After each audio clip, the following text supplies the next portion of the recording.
എവിടെയായി ഇപ്പം?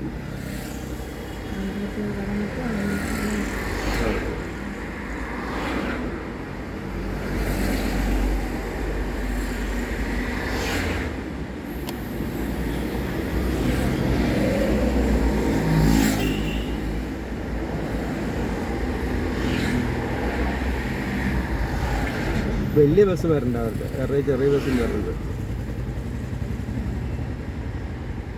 അതല്ല അല്ലേ, ഇതെല്ലാം സ്ലോ, ഇതെല്ലാം ഇത് നിർത്തണ്ടല്ല. ഇതാണോ റീഗിന്?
എൻഫീൽഡൊക്കെ ഇപ്പം പണ്ടൊക്കെ ഒരു സ്റ്റൈലായിരുന്നു, 80s-ലും 90s-ലും.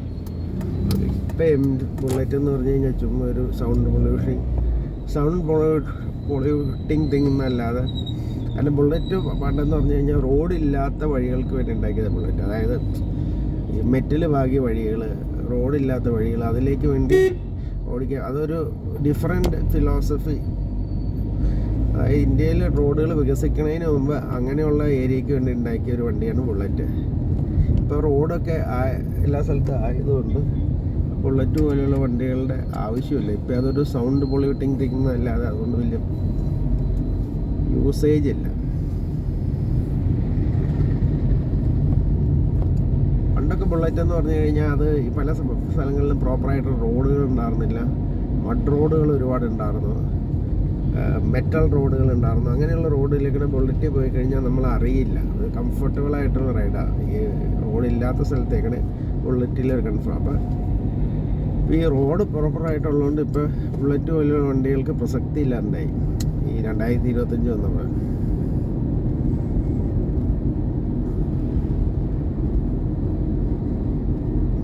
ഇപ്പം മിക്കവാറും എല്ലാ ചെറിയ റോഡുകൾ വരെ പഞ്ചായത്തിൽ ഇത് വന്നതോടുകൂടി മിക്കവാറും എല്ലാ റോഡുകളും പഞ്ചായത്തിൻ്റെ കീഴിലുള്ള മിക്ക റോഡുകളും ടാർ ചെയ്തിട്ടുണ്ട്. അവർ ടാർ ചെയ്യാത്ത റോഡുകൾ വളരെ അപൂർവമാണ് കേരളത്തിൽ. ഇപ്പോൾ പഞ്ചായത്തിൻ്റെ കീഴിലേക്ക് നമ്മൾ വിട്ടുകൊടുത്തിട്ടുണ്ടെങ്കിൽ ടാർ ചെയ്യാത്ത റോഡുകൾ അപൂർവമാണ് കേരളത്തിൽ. അത് പഞ്ചായത്തി രാജിൻ്റെ ഒരു പ്രയോജനമാണ്. അതായത് ഫണ്ടിങ് ഒരുപാട് പഞ്ചായത്തിലേക്ക് വന്നിട്ടുണ്ട്. അപ്പോൾ അതുകൊണ്ട് അവർ മിക്ക റോഡുകളും ഇപ്പോൾ ടാർ ചെയ്തിട്ടുണ്ട്, പഞ്ചായത്ത് റോഡുകളൊക്കെ. അപ്പോൾ അത് അനുസരിച്ചുള്ള ഫണ്ടിങ് അവർക്ക് കിട്ടുന്നുണ്ട്.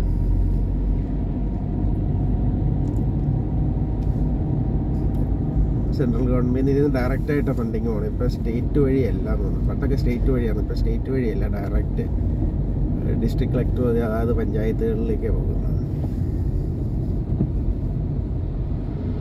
അവരുടെ തന്നെ അക്കൗണ്ട് ക്രിയേറ്റ് ചെയ്ത് അതിലേക്ക് ഡയറക്റ്റ് പോകുന്നത്.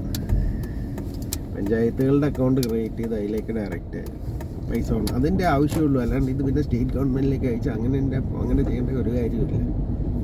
പഞ്ചായത്തുകൾക്ക് ഇപ്പോൾ എന്ന് പറഞ്ഞാൽ നല്ല പവറുണ്ട്. ഗ്രാമപഞ്ചായത്ത്, ബ്ലോക്ക് പഞ്ചായത്ത്, ഡിസ്ട്രിക്ട് പഞ്ചായത്ത്, അവർക്ക് അക്കൗണ്ടുകളുണ്ട്. അതിലേക്ക് ഡയറക്റ്റ് ക്യാഷ് അയച്ചു കൊടുക്കേണ്ട കാര്യമുള്ളൂ. അവർക്കുള്ള ഫണ്ടിങ് അവർക്ക് ഡയറക്റ്റ് അയച്ചു കൊടുക്കേണ്ട കാര്യമുള്ളൂ. അത് പിന്നെ വേറെ സ്റ്റേറ്റ് ഗവൺമെൻറ്റിലേക്ക് അയച്ച് അവിടെ ഒരു 2 കൊല്ലം പിടിച്ചു വെച്ച് അതിൻ്റെ ഒന്നും ഒരു ആവശ്യമില്ല. അതൊക്കെ പണ്ട് നെഹ്റുവിൻ്റെ കാലത്തുണ്ടാകുന്ന വികലമായ കുറേ ഇത് കാരണമാണ് അങ്ങനെ സംഭവിച്ചത്. അതൊക്കെ ഇപ്പോൾ എടുത്തു കളഞ്ഞു. അങ്ങനത്തെ ഈ 2025 വന്നതോടുകൂടി അങ്ങനത്തെ പരിപാടിയൊന്നുമില്ല. പണ്ടത്തെ രീതിയിൽ സ്റ്റേറ്റിലേക്ക് അയക്കുക, പിന്നെ സ്റ്റേറ്റിൽ 5 കൊല്ലം ആ പൈസ കെട്ടിക്കിടക്കുക, അത് കഴിഞ്ഞിട്ട് എന്തെങ്കിലും കാലത്ത് അത് പഞ്ചായത്തിലെത്തുക, ഒരു ഉപയോഗമില്ലാത്ത രീതിയിൽ ആ സിസ്റ്റമൊക്കെ പോയി. പഞ്ചായത്ത്, മുനിസിപ്പാലിറ്റി, കോർപ്പറേഷൻ, ഡിസ്ട്രിക്റ്റ്, ഗ്രാമ, ബ്ലോക്ക് എല്ലാത്തിനും ഡയറക്റ്റ് ഫണ്ടിങ്. കാരണം അവർക്ക് സ്വന്തം അക്കൗണ്ട്, ബാങ്ക് അക്കൗണ്ട് ഉണ്ട്. ആ ബാങ്ക് അക്കൗണ്ടിലേക്ക് ഡയറക്റ്റ് ഫണ്ട് ചെയ്താൽ മതി. ഡിസ്ട്രിക്ട് കളക്ടറായിരിക്കും അത് മോണിറ്റർ ചെയ്യണേ. അല്ല, ഗ്രാമപഞ്ചായത്തായിട്ട് മോണിറ്റർ ചെയ്യണേ. പക്ഷേ ഡിസ്ട്രിക്ട് കളക്ടർക്ക് അത് ഇവരെന്തൊക്കെയാണ് ചെയ്യണമെന്ന് ഒരു ഐഡിയ പുള്ളിക്ക് കിട്ടും, അത്രേ ഉള്ളൂ. മോണിറ്റർ ചെയ്യണ മുഴുവൻ ഗ്രാമപഞ്ചായത്ത്, ബ്ലോക്ക് പഞ്ചായത്ത്, മറ്റേ ഡിസ്ട്രിക്ട് പഞ്ചായത്താണ്, പിന്നെ മുനിസിപ്പാലിറ്റി, കോർപ്പറേഷൻ.